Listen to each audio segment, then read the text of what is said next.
Radio Sucesos 101.7 FM presenta su noticiero Sucesos, un periodismo libre para una democracia plena. Los hechos y las opiniones de los sucesos que marcan nuestro tiempo.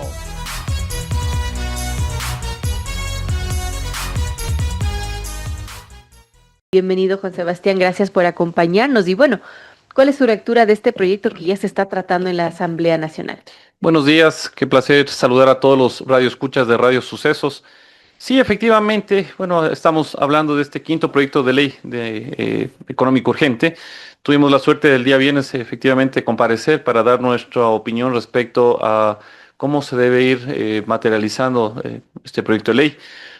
Hacía una analogía, decía que haciendo una analogía con un libro, este proyecto es como una portada que suena interesante, el título es interesante, pero tocará ver luego de este primer debate cómo termina siendo, ¿no? El contenido del libro, haciéndole la analogía al libro. Ahora que topa temas, creo que son importantes, que hace tiempo se tenían que haber abordado, creo que sí. El primer tema es el tema de los fondos previsionales. Mire que eso hay que ser categórico y puntual. En estas últimas semanas se ha levantado mucho polvo, mucha especulación, mucha mala información. Tanto es así que inclusive líderes gremiales han salido a hablar respecto a que los fondos previsionales, la sostenibilidad del IES, pero ratito, ¿no? Los fondos previsionales son platas privadas, nada tiene que ver con el IES, nada tiene que ver con la plata de los aportantes del Instituto Ecuatoriano de Seguridad Social. Y por eso es importante un poco explicar de dónde devienen estos fondos, ¿no? Para el año 2015, sí, en torno a que buscaban recursos para financiar el Estado, si a alguien se le ocurrió que, bueno, había dineritos, ahorros de muchos aportantes, cada grupo de estos aportantes lo iban creando sus fondos y a alguien se le ocurrió del gobierno decir, ratito, pues este dinero privado debe ser administrado por el Banco del Instituto Ecuatoriano de Seguridad Social. Cuando no había lógica, pues era dinero privado. Bueno, pues en el año 2015 pasó a ser administrado por el BIES y el gerente del BIES comenzaba a poner los gerentes de los distintos fondos. Pero mire un detalle importante. Para el año 2015 había más de 60 fondos. Hoy, año 2025, 10 años después, apenas hay más de un poquito, creo que son 37, 36 fondos. ¿Qué pasaría en estos años? Pues algo ha de haber pasado que de más de 60 ahora sean 36 o 37 fondos.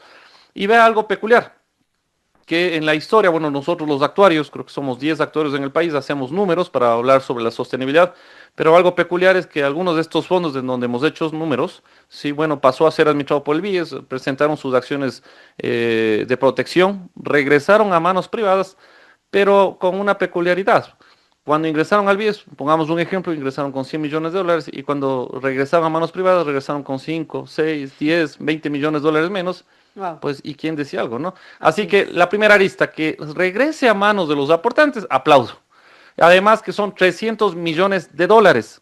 Oiga usted, 300 millones de dólares. Si esto logramos que se riegue por la economía ecuatoriana, ¿acaso no se está hoy por hoy escuchando que hace falta liquidez, que hace falta circulante, que hace falta que un poco la economía se dinamice más? Yo creo que va a ser importante, ¿no? Si la naturaleza de la ley es crédito, ¿no? Y si les damos la oportunidad a los propios aportantes, a los dueños de los recursos, que dinamicen sus recursos en torno a sus necesidades, créditos, no sé, de vivienda, créditos en torno a sus necesidades, yo creo que va a respaldar esta intención de dinamizar la economía. Así que primera aclaración, no tiene nada que ver los fondos previsionales con el dinero del IES, que se libere a manos privadas, me parece espectacular, y más aún de sus aportantes. Ahora sí, simplemente hay que tener un aporte, ¿no?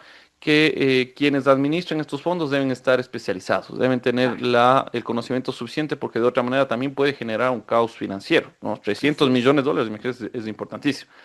¿Esto cuánto tiene que ver con la primera arista? Bueno, el proyecto de ley hablaba que en 90 días tendrá que pasar de la administración del BIES hacia la administración de los aportantes, así que en este caminar los gerentes actuales del BIES puestos por el BIES tendrán que hacer los números, las formalidades del caso para que los aportantes estén tranquilos con sus recursos. Por el otro lado, la segunda arista es que el BIES durante muchos años tenían fideicomisos, ¿sí? Se habla de 100 millones de dólares, fideicomisos que estaban obstaculizados, bloqueados por aspectos jurídicos. Y de la misma manera, bueno, ¿cuál es la lógica de sostener fideicomisos bloqueados cuando ningún favor le hacían al BIES, ¿no? Claro. Yo sé decir, vea, al final, para que se cree un fideicomiso necesita un administrador y para que haya un administrador necesita haber alguien que gane un sueldo.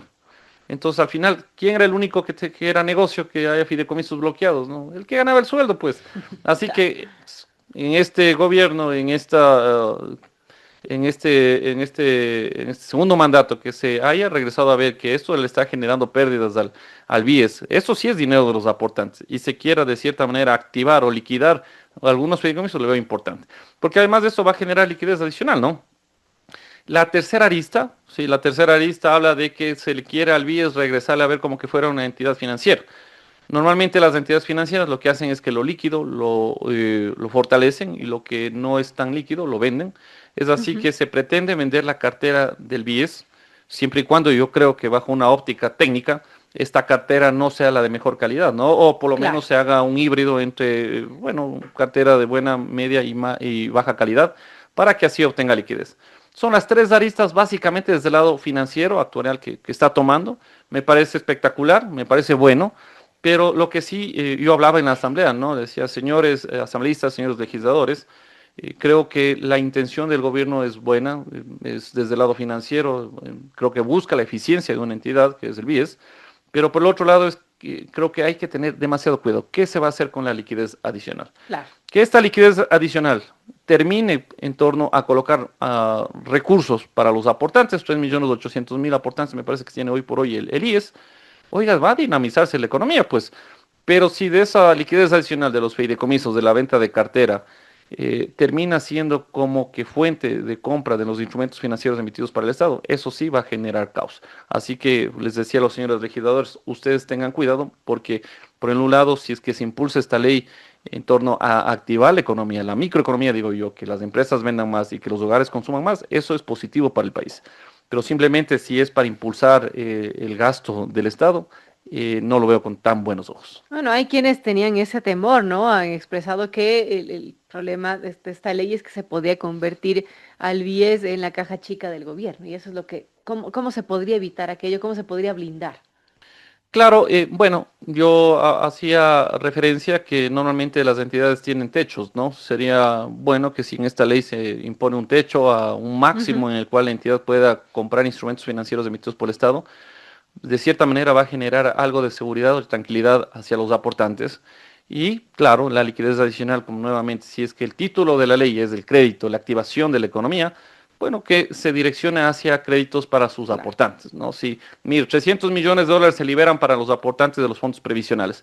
Si la liquidez adicional de la venta de cartera o de desbloquear los fideicomisos termina siendo para Claro. créditos de los aportantes con condiciones especiales, definitivamente eso sí va a activar la economía.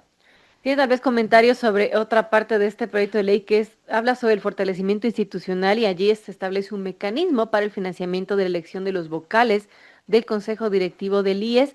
Menciona que se garantizaría procesos democráticos transparentes y con financiamiento regulado y también se otorgan nuevas herramientas de gestión y control al IES y al BIES, asegurando que sus directivos actúen con responsabilidad y rendición de cuentas. En eso teníamos un comentario, decía, eso hay que tener demasiado cuidado porque se habla del tratamiento de los dineros de los aportantes, al Ujú. final quienes tomen las decisiones. Y claro, cuando hay elecciones hay dos aristas, ¿no? O bien las elecciones impulsan a un profesional de altísima calidad, o bien las elecciones impulsan a un populista con muchos votantes. Mire solo, bueno, hoy por hoy el tema de debate en México es que los jueces fueron impuestos por elecciones. Apenas un 19% de la población mexicana se acercó a votar y hoy todo el mundo se queja, ¿no? Dios no quiera que el Instituto Ecuatoriano de Seguridad Social o sus derivados se politicen. No le veo siquiera un partido tomado el IES haciendo lo que bien convenga a sus intereses con los dineros de los aportantes. Así que yo creo que en eso hay que tener demasiado cuidado, ¿no? Así es. Sería bueno que se imponga, pues, bueno, hagamos por elecciones, pero impongamos un perfil mínimo, ¿no? No sé, formación de cuarto nivel, N cantidad de años de experiencia al frente, gerenciando una entidad financiera, un banco, una aseguradora, tener conocimientos en sistemas de pensiones, tenemos conocimientos de temas jurídicos. Bueno, hagamos elecciones, pero primero que cumplan el perfil, porque de otra manera puede venir cualquier persona de hablar bonito, pero de poco conocimiento, ¿no? Y mire cuál sería el efecto en torno a los recursos de los aportantes.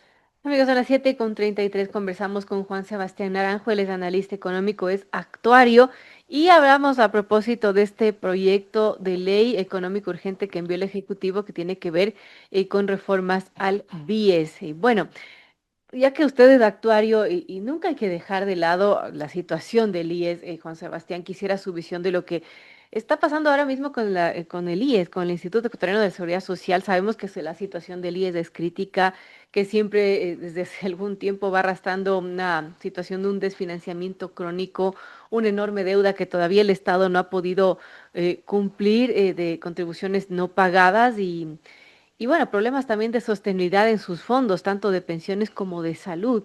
¿Qué debería pasar con el IES? Porque desde hace mucho que se habla de la necesidad de unas reformas, pero no se hace nada y se sigue pateando la pelotita para adelante. ¿Cómo lo ve usted? Claro, el problema no solo viene desde el lado del IES, sino desde el lado del Estado, ¿no? Es un problema fiscal, porque recuerde usted que el Estado paga el 40% al IES, el 60% al ISFA y el 60% al ISPOL. Hoy mismo ya en la Asamblea se habla de reformas al sistema del ISFA. Ujú. He podido un poco analizar hacia dónde va encaminado, pero claro, no se olviden a quienes están a cargo de estas reformas, es que uno de los principales problemas es el problema fiscal del Estado, ¿no? Porque al final, mire usted la proforma presupuestaria para el año 2015, todavía hay un déficit del 4.4%, entonces significa eso que el Estado a nivel de sus finanzas no es que esté también, ¿no? Así Así que si es. es que se está hablando de reformar esto, reformemos también la sostenibilidad de los temas de pensiones, pero en torno a que el Estado no tenga un problema fiscal. Porque de otra manera, cada año, a usted, a mí, al empresario, al oficinista, siempre le regresarán a ver en torno a un ajuste de tributos, porque de alguna parte tiene que el Estado financiar su gasto, ¿no? Claro. Nómina, subsidios, pago al Instituto de Seguridad Social. Así que si es que se van a hacer estas reformas, nuevamente comenzando por ello, yo creo que hay que solventar el problema de carácter fiscal, ¿no? Yo creo que durante muchos gobiernos se ha ido pateando la pelotita para adelante. Es incómodo hablar de las reformas del sistema de pensiones. Así es. Mire lo que pasó en Francia, ¿no? Salieron a hablar de la reforma del sistema de pensiones, hay que desplazar la edad de jubilación, pero casi incendian Francia, casi incendian París. Y eso que Francia, desde el lado financiero, es un poco, tiene más cultura, ¿no? En torno a los sistemas de pensiones. Entonces, nuevamente, quisiera hacer un acápite en esto, que si es que se habla de una reforma, en especial hay que hablar sobre este aporte del Estado, ¿no? Porque Claro es que sí. insostenible. Insostenible que el Estado al final a nivel contable, en los balances del numerito está ahí, pero a nivel económico la deuda cada vez se va haciendo más grande y es insostenible esto, ¿no? Por el otro lado, yo siempre digo que las decisiones que se tomen en torno al sistema de pensiones debe ser con guante de seda, porque no falta, pues, cuando alguien sale a hablar algo, ¿no? Los líderes gremiales, los sindicalistas, los políticos opositores al gobierno, no falta menor excusa para levantar polvo, para generar este caos social, ya para llamar a manifestaciones, y Así eso es. paraliza la economía, pues ahorita lo que menos necesitamos es eso.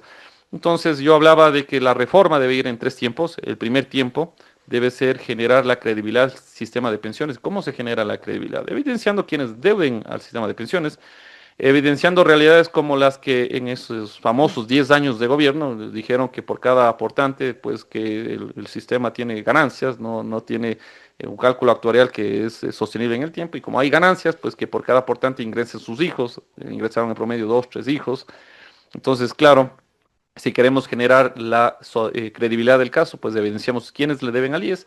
Y por el otro lado, si es que eso no es viable, que sigan pues por cada aportante sus hijos teniendo las prestaciones, ¿no?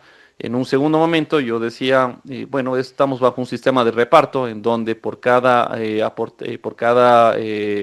cantidad de aportantes hay un jubilado.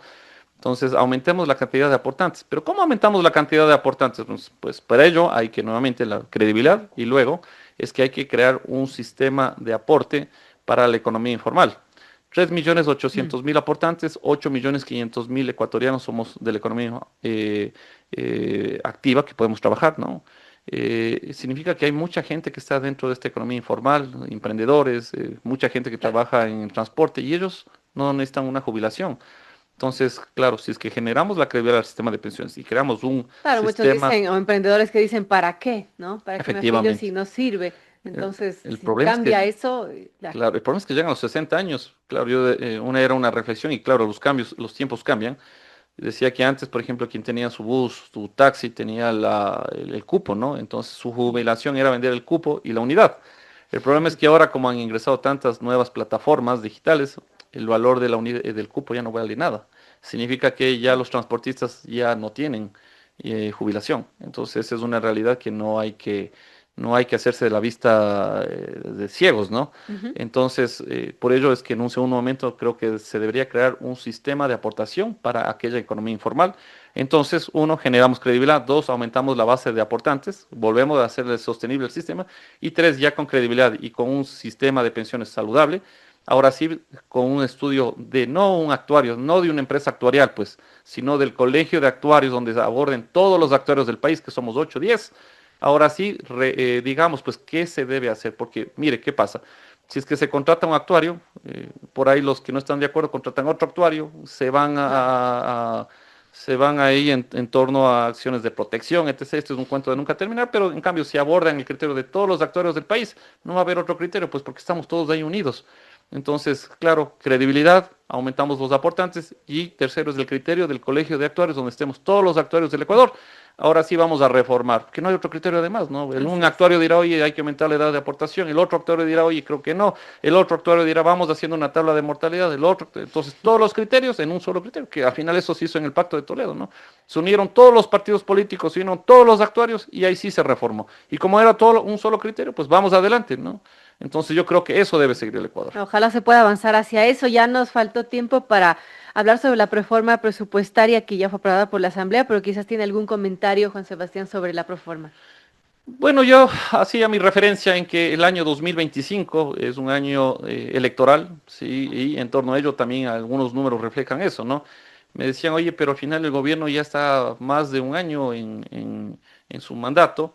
Les decía que hay un impacto definitivamente en la economía, porque muchos agentes, cuando hay elecciones, paralizan sus decisiones, paralizan Así es. sus inversiones. Entonces yo creo que este año no lo podría contar como un año para analizar la ejecución del gobierno, ¿no? Sin embargo, yo lo defino como un año en transición, y les decía a mis contertulios en un debate, decía, oigan, yo no pasaría el tiempo de hablar del año 2025, porque al final ya no falta nada para que se termine el año, Claro. sino más bien a finales de octubre se presenta el presupuesto para el año 2026, y ese presupuesto sí es simplemente ejecutado por este gobierno. Así que ahí no hay excusas, ahí sí habrá que evaluar entre lo bueno y lo malo. Yo nuevamente le considero que el año 25 es un año de transición; todavía hay un déficit fiscal, hay un déficit cercano al 4.4% del Producto Interno Bruto. Así es. Sin embargo, se refleja, ¿no?, una tasa de crecimiento de la economía. Bueno, creo que la intención de un primer momento era el orden fiscal. Bueno, se está cumpliendo, porque al final se tiene 750 puntos de riesgo país. Hay credibilidad internacional. Lo que hace falta nuevamente es activar la economía, la microeconomía, que las empresas vendan más y que los hogares consuman más. Creo que ese es el reto del año 2026. Así es, y que el crecimiento que ahora se está mostrando que es modesto, pero que está sucediendo, sea sostenible, ¿no? Y con el tiempo siga así. Claro, que las políticas efectivamente sean sostenibles en el tiempo. Alguien decía, oye, pero nuevamente, ya está 2 años en el gobierno, ¿no? Decía, oiga, pero para que China, para que Japón, para que Corea del Sur, sean lo que sean, no es que fue un año, 2 años, pues fueron proyectos económicos que fueron sostenibles en el tiempo, y eso Claro. efectivamente empujó la economía a una sostenibilidad en el tiempo. Así que, bueno, no se le puede también pedir resultados inmediatos, aún más en este país en el cual habían atrasos, en el cual habían pagos hacia esos sistemas de pensiones, en el cual había poca credibilidad internacional, en el cual tenemos 200 millones de dólares en inversión extranjera directa, mientras que nuestros vecinos tienen 10 o 20 veces más que nosotros. Entonces, nuevamente, hay que darle tiempo al tiempo y darle confianza, credibilidad, y nuevamente yo creo que comenzar la semana, el día, con ese optimismo, porque de otra manera, ¿cómo no? Así es, con eso me quedo. Muchísimas gracias a Juan Sebastián Naranjo, analista económico, actuario. Hemos hablado de temas importantes como es esta reforma, la reforma presupuestaria, comentarios finales y sobre todo el tema de este proyecto de ley que tiene que ver con reformas al BIES, en donde dice se busca darle mayor liquidez al BIES. Bueno, vamos a ver cómo sigue el tratamiento de esta ley que está en la Comisión Económica de la Asamblea Nacional. De hecho, hoy y mañana tiene sesiones y bueno, vamos a ver al final del día. A final de esta semana, entiendo que tiene que estar listo el informe para primer debate. Vamos a ver qué sale de todo lo que se menciona en la mesa legislativa. Gracias, Juan Sebastián, nuevamente. No, un placer, y yo siempre en mis entrevistas termino diciendo que Dios bendiga al Ecuador. Gracias, que así sea. 7:43, vamos a comerciales, volvemos enseguida para hablar sobre algo que también está en el debate público y es las decisiones de la Corte Constitucional. Y bueno, ahí la Corte Constitucional admitió 2 de los 6 temas que planteó el presidente Noboa para la consulta popular y referéndum. Tras el dictamen, solo 4 preguntas podrán llegar a las urnas. Vamos a revisar cuáles y por qué.